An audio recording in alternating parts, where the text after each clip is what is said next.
Dites-moi, Tiffaine Pfeiffer, vous avez resplendi pendant les vacances, vous avez eu le temps de lire quand même? Ah bah oui, vous avez vu le soleil qu'il a fait pendant ses vacances? Un livre au soleil, c'est idéal, C'est pas Pascal. mal, c'est pas mal. Ce qui est bien aussi, ça serait de nous faire le lien avec la rentrée scolaire qui a eu lieu, des rentrées qui sont parfois un petit peu chaotiques, notamment pour vos super-héros, paraît-il.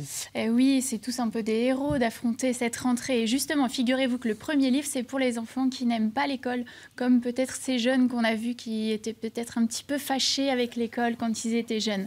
Ce livre-là, L'école, maman et moi, de Clotilde Delacroix, édité au Seuil Jeunesse, est un bijou. Et ça permettra peut-être aux enfants de comprendre pourquoi parfois on a du mal. L'héroïne, figurez-vous, déteste l'école. Vous le voyez, pour y aller, sa maman est obligée de la motiver avec une carotte, puisque c'est un lapin.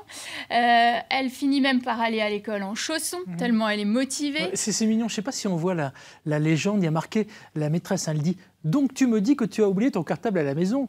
Et puis il y a dessous dit quelque chose. Es-tu sûr que c'est le seul problème? Et ce n'est pas franchement le seul problème. Si on regarde un petit peu... Pyjama. Voilà, elle est en pyjama. En pyjama et en chaussons. J'adore les petits chaussons avec les... Donc c'est un acte manqué, hein. Vous voyez, elle voulait vraiment pas y aller, comme mon fils ce matin, qui était en pyjama pendant un petit moment. Voilà. Et donc en fait, ce livre est très drôle. Il n'y a que des dessins comme ça, et on comprend que la mère non plus, hein. Elle n'aimait pas l'école. Parfois, c'est une histoire de famille. Donc je vous conseille vraiment cet album qui fait rire les enfants, les parents. À partir de 6 ans, ça permet de discuter de l'école, ce qu'on aime, ce qu'on n'aime pas, ce qui peut poser problème. C'est un vrai bijou. Alors j'adore Clotilde Delacroix, c'est toujours très drôle, très tendre, et vraiment on rit à chaque page. À partir de quel âge? 6 ans si vous racontez l'histoire, et bien plus tard, hein, si vous savez lire déjà. Vous voyez la mère, voilà, au niveau de « je me tiens bien sur ma chaise », elle a de qui tenir, cette petite fille qui s'est fait disputer en classe. Bon, alors l'école, ça fait souvent rêver, parfois ça fait cauchemarder aussi, attention. Hein. Il y a quand même un petit village où vit Elvis et un hibou, il faut que vous m'en parliez, parce que ça aussi c'est un ouvrage sympa. Oui, c'est la sortie de cette année à l'école des loisirs. Ça s'appelle L'école des souris, une rentrée en canoë d'Agnès Mathieu-Daudet et Marc Boutavant. Alors figurez-vous qu'Elvis, c'est un vieux hibou un peu ronchon, et il se dit « je vais ouvrir une école, comme ça les enfants vont y aller, je vais être tranquille et je vais regarder ça du haut de mon perchoir puisque je serai le directeur ».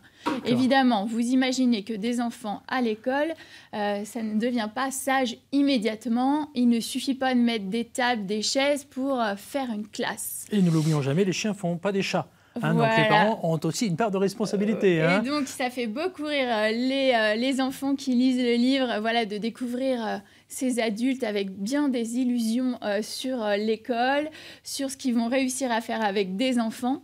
En l'occurrence, les enfants sont des souriceaux qui ont tous des prénoms qui commencent par W. Donc figurez-vous que c'est impossible de tenir une classe dans ces conditions. C'est à partir de 8 ans. Et je le conseille vraiment. Super, j'espère que ça va être possible pour vous en 30 secondes de m'en dire un petit peu plus sur le dernier livre que vous avez sélectionné avec apparemment une rentrée qui est un petit peu plus appréhendée cette fois-ci. Oui, c'est un vrai coup de cœur, ça s'appelle L'incroyable histoire du mouton qui sauva une école, à la joie de lire par Thomas Gerbeau et Pauline Carleroux. Et je voulais vous en parler parce que imaginez une école qui est menacée de fermeture et qu'on la prend le jour de la rentrée.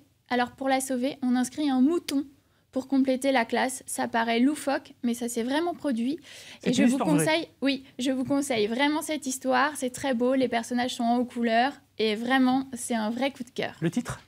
L'incroyable histoire du mouton qui sauva une école. Super, merci Tiffaine Pfeiffer. On mettra sur les réseaux sociaux et tout ce qu'il faut, toutes les références de ces ouvrages. Merci.